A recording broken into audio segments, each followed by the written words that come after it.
marrying a non-virgin woman is a bad idea. Bad idea. Now, look, that may not be in the cards for everybody, but it's a bad idea. And the reason being, it's not some, prejudice. It's not some unrealistic 19th century standard. The reason you get married is to have kids.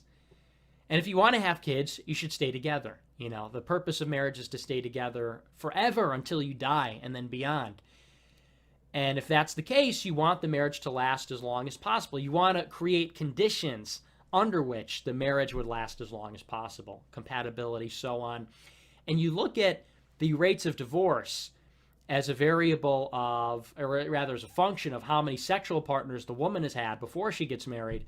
And with, I think after 2 sexual partners, the probability that the marriage fails goes from like 10% to like 30%. That's after 2 sexual partners. So you marry a virgin, there's almost a total and complete chance the marriage works out, does not end in divorce. After 2 premarital sexual partners, that probability drops to 70%. After like 10, it's below half.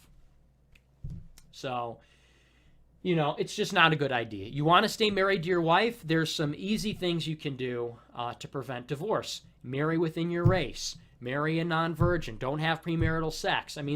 It's really in your control. Marry to an extent within your age group. It's not really that difficult. And people say, oh, well, that's judgmental or prejudiced or something. It's about cause and effect. We have goals about what a marriage should look like. There's a reason we get married, and if you want to make sure it's compatible, that it's going to work out, you have to screen a little bit.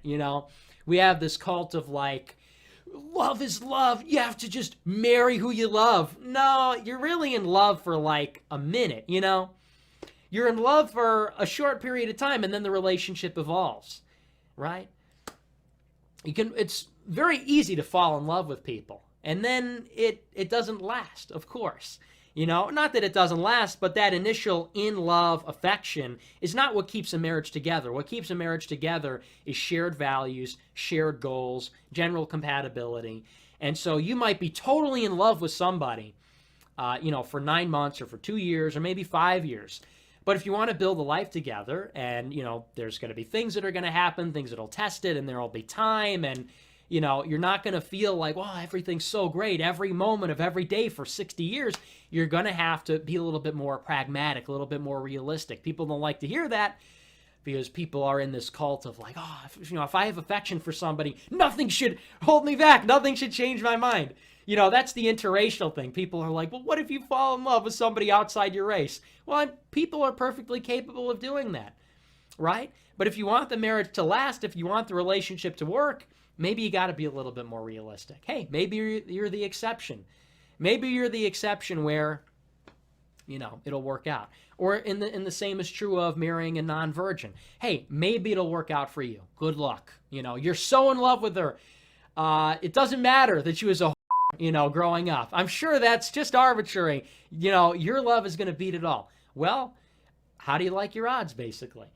So that's really my opinion. And I'm not saying it's not in the cards for everybody, especially as you get older, for women in particular. Men, if you're not in a great financial position or in a physiognomy position, if you're not looking so hot, if you're not looks maxing, that might not be in the cards. But,